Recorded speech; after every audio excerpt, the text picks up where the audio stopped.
ಕನ್ನಡ ಪರ ಸಂಘಟನೆಗಳ ಆಶ್ರಯದಲ್ಲಿ ಕೂಡಿಗೆ ವೃತ್ತದಲ್ಲಿ ಕನ್ನಡ ರಾಜ್ಯೋತ್ಸವವನ್ನು ಆಚರಣೆ ಮಾಡಲಾಯಿತು. ಶಿವರಾಮೇಗೌಡರ ಕರ್ನಾಟಕ ರಕ್ಷಣಾ ವೇದಿಕೆ ಜಿಲ್ಲಾಧ್ಯಕ್ಷ ಬಿ.ಎ. ದಿನೇಶ್ ಕನ್ನಡ ಧ್ವಜಾರೋಹಣ ನೆರವೇರಿಸಿದರು. ಪ್ರತಿ ವರ್ಷದಂತೆ ಈ ಬಾರಿ ಕೂಡ ವೃತ್ತದಲ್ಲಿ ಕನ್ನಡ ರಾಜ್ಯೋತ್ಸವವನ್ನು ಆಚರಣೆ ಮಾಡಲಾಯಿತು. ಶಿವರಾಮೇಗೌಡರ ಕರ್ನಾಟಕ ರಕ್ಷಣಾ ವೇದಿಕೆ ಜಿಲ್ಲಾಧ್ಯಕ್ಷ ಬಿ.ಎ. ದಿನೇಶ್ ಧ್ವಜಾರೋಹಣ ನೆರವೇರಿಸಿ ಮಾತನಾಡಿ, ಕೊಡಗು ಜಿಲ್ಲೆಯ ಜನತೆಯ ಕನ್ನಡದ ಮೇಲಿನ ಅಭಿಮಾನವೇ ಕಾರಣ. ಪ್ರತಿಯೊಂದು ಮನೆಯಲ್ಲಿಯೂ ಪೋಷಕರು ಕನ್ನಡದ ಮೇಲೆ ಅಭಿಮಾನದಿಂದ ತಾವು ಆಡುವ ಭಾಷೆಯಿಂದ ಕನ್ನಡದಲ್ಲಿ ಆಡಬೇಕು ಮತ್ತು ತಮ್ಮ ಮಕ್ಕಳಿಗೆ ಕನ್ನಡವನ್ನೇ ಕಲಿಸಬೇಕು ಹಾಗೂ ಕನ್ನಡವನ್ನು ಬೆಳೆಸಬೇಕೆಂದು ಕರೆ ನೀಡಿದರು.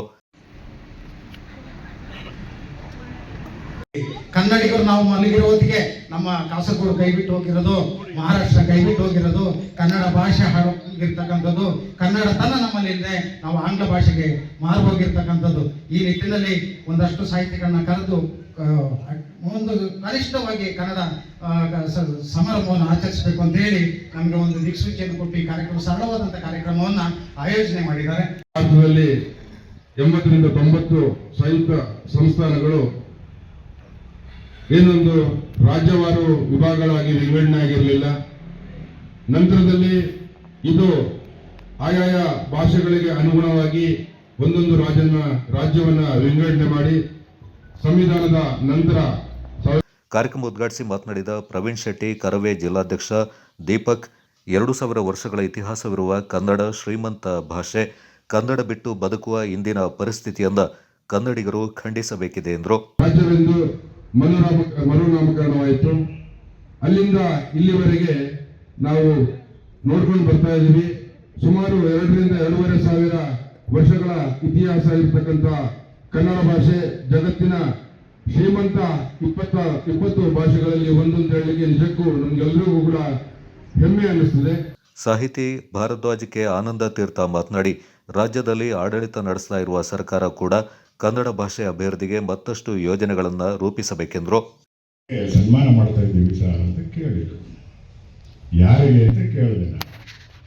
ಈ ನಾಗಪ್ಪ ಯಾರಕ್ಕೆ ಕಟ್ಟೆ ಅಂದಮೇಲೆ ನನಗೆ ನಾನು ಬರ್ತೀನಿ ಅಂತ ಹೇಳಿದೆ. ಕಾರ್ಯಕ್ರಮ ಚಿಕ್ಕದು ದೊಡ್ಡದು. ನಾಗಪ್ಪ ಅವ್ರನ್ನ ನಾನು ಅವರು ಹೈಸ್ಕೂಲಿಗೆ ಸೇರಿದ ಮೊದಲನೇ ದಿವಸದಿಂದ ನಾನು ನೋಡ್ತಾ ಇದ್ದೀನಿ. ಇವತ್ತಿಗೆ ಒಂದು 30-35 ವರ್ಷ ಆಗಿರ್ಬೋದು. ಅಷ್ಟೊಂದು ಕಮಿಟ್ಮೆಂಟ್ ಇರುವಂತಹ ಒಬ್ಬ ಟೀಚರನ್ನು ನಾನು ಇಡೀ ತನಕ ನೋಡಲಿಲ್ಲ. ಮುಖ್ಯ ಭಾಷಣಕಾರರಾಗಿ ನಿವೃತ್ತ ಶಿಕ್ಷಕ ಉರಾ ನಾಗೇಶ್ ಮಾತನಾಡಿ, ಪ್ರತಿಯೊಬ್ಬರೂ ತಮ್ಮ ಮಕ್ಕಳಿಗೆ ಕನ್ನಡವನ್ನೇ ಕಲಿಸಬೇಕು ಮತ್ತು ಕನ್ನಡವನ್ನೇ ಬೆಳೆಸಬೇಕೆಂದರು. ಯಾವಾಗ ನಮ್ಮ ಬದುಕು ವೇಗ ಹೆಚ್ಚಾಗ್ತಾ ಹೋಯ್ತೋ ಆಗ ಬರೋದು ಅಪಘಾತಕ್ಕೆ ಅವಸರವೇ ಕಾರಣ ಅಂತ ಬರೋದು. ಆಮೇಲೆ ನಡುವೆ ಅಂತರವಿರಲಿ ಅಂತ ಬರೋದು. ಈಗ ಬಹಳ ವೇಗದ ಜಗತ್ತಲ್ಲಿದ್ದೀವಿ. ಈಗ ಬರೋದು ಅತಿ ವೇಗ, ತಿಥಿ ವೇಗ. ನಾವು ಬಳಸೋಣ, ನಾವು ಬಳಸಿ ನೀವು ಬಳಸಿ ಅಂತ ಹೇಳೋದು ಉತ್ತಮ. ನಾವೇ ಬಳಸ್ತಾನೆ ನೀವು ಬಳಸಿ ಅನ್ನೋದು ಅದು ಸರಿ ಇಲ್ಲ. ಫಸ್ಟ್ ನಾವು ಕನ್ನಡನ ಬಳಸೋಣ ಅಂತ ಹೇಳ್ತೀವಿ. ಎಲ್ರಿಗೂ ಕನ್ನಡ ರಾಜ್ಯೋತ್ಸವದ ಶುಭಾಶಯಗಳು. ಬಳಗ ಎಳೆಯೋಣ ಬಾರ ಕನ್ನಡ ನುಡಿ ತೇರ.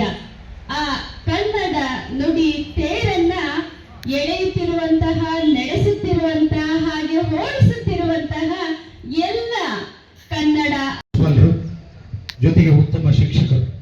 ನಿಮ್ಗೆಲ್ರಿಗೂ ಈಗ ಅರ್ಥ ಆಯಿತು. ನನಗೂ ಕೂಡ ಬಹಳ ಗೊಂದಲ ಇತ್ತು, ಈಗಲೇ ಅರ್ಥ ಆಗಿದೆ. ಶಿಕ್ಷಕರು ಬೋಧನೆಗೂ ಭಾಷಣಕ್ಕೂ ಏನು ವ್ಯತ್ಯಾಸ ಅಂತ ಇವಾಗ ನನಗೆ ಒಂದಷ್ಟು ಕ್ಲಾರಿಫಿಕೇಶನ್ ಇದೆ. ನೀಡಿ ಗೌರವಿಸಿದ್ದಾರೆ.